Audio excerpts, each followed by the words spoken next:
আমি এই পুজো নিয়ে তাহলে কথা বলি, যেহেতু মূর্তির বিষয় বললাম, যে হনুমানজির পুজো আমরা দেখি বিশেষ করে মঙ্গলবার দিন করা হয়। এটা কেন? এটা কিছুটা সমর্থিত সূত্র যে হনুমানজি চৈত্র মাসের পূর্ণিমাতে মঙ্গলবারে জন্মগ্রহণ করেছেন, সেই জন্যে মঙ্গলবার তার জন্মবার, সেই জন্যে তার সঙ্গে মঙ্গলবারটাকে কানেক্ট করা হয়। এর সঙ্গে আরও দুটো কানেকশান আমার মনে হয়, সেটা হচ্ছে দেখুন, মঙ্গল গ্রহকে আমরা রক্তবর্ণ ধ্যান করি পূজা করার সময়। মঙ্গল যে নবগ্রহ মণ্ডলে মঙ্গলকে আঁকা হয়, তাও রক্তবর্ণ গুঁড়ি দ্বারা মঙ্গলকে আঁকা হয়, তো মঙ্গল রক্তবর্ণ। হনুমানজির এই যে রক্তবর্ণ মূর্তি, এটাও মঙ্গলের সঙ্গে খানিকটা কানেক্টেড হয়। আচ্ছা, এবার দেখুন, মঙ্গল হচ্ছে কুমার স্বভাব গ্রহ এবং তেজ সম্পন্ন গ্রহ। মার্স, আপনি ভাবুন, পৃথিবীর যে কোনো জায়গার যে পুরনো পুরাণ, রোমান হোক, গ্রিক হোক, সর্বত্র দেখুন মার্স যুদ্ধের দেবতা। আমরা ছোটবেলায় ইতিহাসেই পড়েছি মার্স যুদ্ধের দেবতা। তো মঙ্গল, তার সঙ্গে বল বীর্য, তা কিন্তু কানেক্টেড। এবং যারা জ্যোতিষশাস্ত্র জানেন তারাও জানবেন যে বল বীর্য এটা কিন্তু মঙ্গল গ্রহের একটা প্রভাব। সেটার সঙ্গেও কিন্তু আপনি ভেবে দেখুন, হনুমানজির মতো প্রবল বলশালী কে আছে, ফলে এদিক দিয়েও হনুমানজির সঙ্গে মঙ্গলের একটা কানেকশান পাওয়া যায়।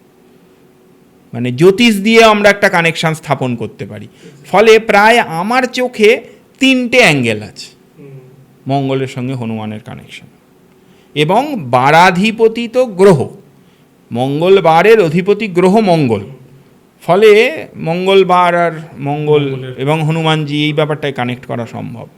আচ্ছা, শোনা যায় যে হনুমানজির ওপরও শনির সাড়ে সাথী পড়েছিল একটা সময়, আর এরকম শনিদেবের সাথে হনুমানজির একটা কনফ্লিক্ট, হ্যাঁ, সম্পর্ক আছে, ওটা একটু শুনি। হ্যাঁ, আসলে বলছে যে হনুমানজি তো, এই আরেকটা সূত্র চলে আসবে, হনুমানজি তো চিরঞ্জীবী।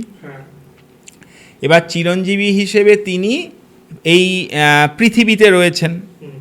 যখন কলিযুগ পড়ে গেল, কলিযুগ হনুমানজিকে তখন শনিদেব বলছেন যে যখন কলিযুগ পড়ে গেল তখন তুমি আর এই পৃথিবীতে থাকতে পারবে না। আচ্ছা, কারণ পৃথিবীতে যত লোক আছে তাদের সবার উপরে, যত প্রাণী আছে তাদের সবার উপরে আমার সাড়ে সাতির প্রভাব পড়বে। দেবতা তুমি যদি হও তাহলে তুমি পৃথিবী ছেড়ে চলে যাও। কলিযুগে পৃথিবীতে বসবাসকারী কাউকে আমি ছাড়ব না, সবার উপরে সাড়ে সাতির প্রভাব পড়বে। তো হনুমানজি তখন বললেন আমি কোথাও যাব না, কারণ এই ধরাধামে আমার প্রভু অবতার গ্রহণ করেছেন, এই ধরিত্রী হচ্ছে আমার কাছে আমার প্রভুর অবতারের মঞ্চ, এ ছেড়ে আমি কোথাও যাব না। তো শনিদেব বললেন যে তাহলে তোমার উপর আমার প্রভাব পড়বে, কোনো দেবতা আমার প্রভাব থেকে বাঁচতে পারে না, তুমিও বাঁচবে না। তো যখন বলছে যে হনুমানজির সাড়ে সাতি শুরু হলো, তখন তো হনুমানজি শনিদেবকে জিজ্ঞাসা করছেন যে সাড়ে সাতিতে তুমি আমার কি করবে। এবার দুটো কথা বলি, এক হচ্ছে গল্প বলছে যে শনিদেব হনুমানজিকে বলছেন যে প্রথম 2.5 বছর আমি তোমার মস্তকে এবং কাঁধে, তারপরের 2.5 বছর তোমার দেহের মধ্যস্থান এবং উদরে, এবং তারপরের 2.5 বছর তোমার পদে আমি বিড়ম্বনা তৈরি করব। এবার এর একটা জ্যোতিষীয় অ্যাঙ্গেল আছে। আমরা এটা যারা ভূগোল পড়েছি তারা প্রায় সবাই জানি শনি 30 বছরে একবার সূর্যকে প্রদক্ষিণ করে। এই 30 বছর আমাদের জ্যোতিষ বিচার 12টা রাশি দিয়ে হয়। এই 30কে যদি 12 দিয়ে ভাগ করি তাহলে অ্যাপ্রক্সিমেটলি 2.5 বছর পরে আমরা শনির গোচর, অর্থাৎ শনির এক রাশি থেকে আরেক রাশিতে সঞ্চার 2.5 বছরে গণনা করি।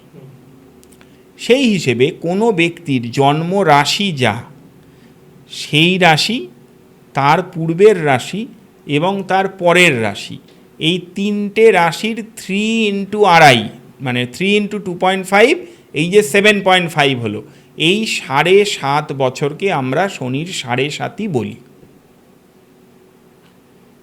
তার এই যে মধ্যস্থান যখন রাশিতে প্রবেশ করছে তখন জ্যোতিষীয়ভাবে বলা হয় যে তখন এটা এফেক্টটা পিকে পৌঁছায়। আচ্ছা, মাঝখানে থাকে। হ্যাঁ, এবার গল্প যেটা বলছে সেটা হচ্ছে শনিদেব বললেন যে এই মানে মোটামুটি একটা 3 ফেজ এটা কিন্তু বোঝা যাচ্ছে।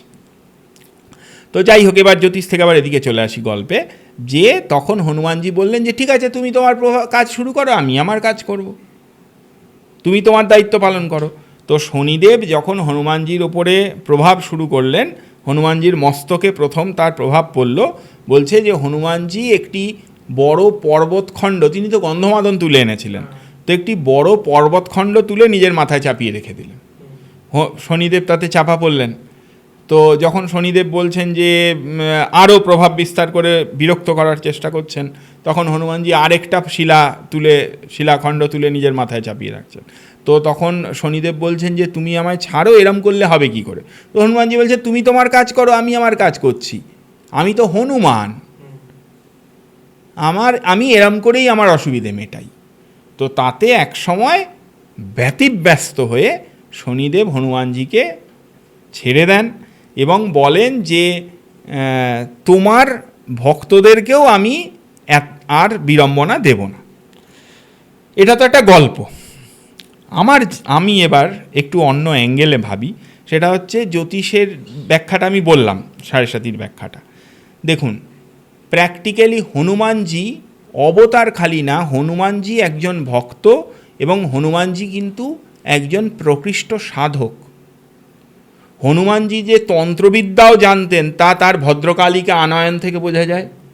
পাতাল থেকে ভদ্রকালীকে তুলে আনছেন প্রতিষ্ঠিত পীঠ থেকে। তান্ত্রিক দেবীকে উৎখাত করে আনা কিন্তু সোজা কথা নয়, এবং তাকে নিয়ে এসে নতুন স্থানে প্রতিষ্ঠা করাই কিন্তু সোজা কথা নয়। তা তিনি করছেন। তিনি জ্যোতিষ জানতেন, তার প্রমাণ আছে, হনুমাদ জ্যোতিষ রয়েছে। আচ্ছা, তার সাধারণ ভক্তির কথা তো আমরা জানি। সুদর্শন চক্রকে তিনি পরাজিত করেছেন দ্বারকায়, যখন কৃষ্ণলীলায় তিনি প্রবিষ্ট হলেন, সুদর্শন চক্রকে পরাভূত করেছেন। কাজেই হনুমানজি কিন্তু একজন অত্যন্ত বড় সাধক, এটাও আমাদের মাথায় রাখতে হবে। এই হনুমানজি এই যে পাথর তুলে মাথায় চাপালেন আর তাতে শনিদেব ভয় পেয়ে গেলেন, এটা গল্প হিসেবে শুনতে খুব ভালো লাগে, কিন্তু প্র্যাকটিক্যালি আপনি ভাবুন যে শনিদেব কি শুধু হনুমানজির মাথার ওপরেই বসেছিলেন? তাহলে পৃথিবীর আর অন্য জায়গায় তিনি ছিলেন না? তাহলে তিনি পাথর চাপা পড়লেন কি করে? আসলে এই পর্বত চাপাটা আমার ব্যাখ্যায় এটা তার সাধন বল। তার সাধন বলে তিনি শনিদেবকে এতটাই পীড়িত করেছেন বা চাপা দিয়েছেন যে শনিদেব তাকে পরিত্যাগ করতে বাধ্য হয়েছেন। ফলে এখান থেকেও আমার মনে হয় আমাদের শেখা উচিত যে শনির সাড়ে সাতি বলে আমরা এই যে প্রচণ্ড ভয়ে লাফালাফি করি, এই লাফালাফির সময় শনির লাফালাফি না করে শনির সাড়ে সাতিকালীন অবস্থায় প্রত্যেকের উচিত তার ইষ্ট দেবতার ওপরে 100%-এর জায়গায় 200% আরও নিষ্ঠা বৃদ্ধি করা, আরও ডিভোশন বাড়ানো। তাহলে সাড়ে সাতির প্রভাবক এই যে শনিগ্রহ তাকে এমনিই ছেড়ে চলে যাবে। কাহিনীগুলো থেকে আমার মনে হয় কাহিনীগুলো না মেসেজ দেয়, মেসেজগুলো আমাদের নেওয়া উচিত। এরকমই বিভিন্ন আরও ক্লিপস পাওয়ার জন্য, আরও বিষয়ে জানার জন্য আমাদের এই চ্যানেল ইউটিএস ক্লিপসকে অবশ্যই সাবস্ক্রাইব করুন।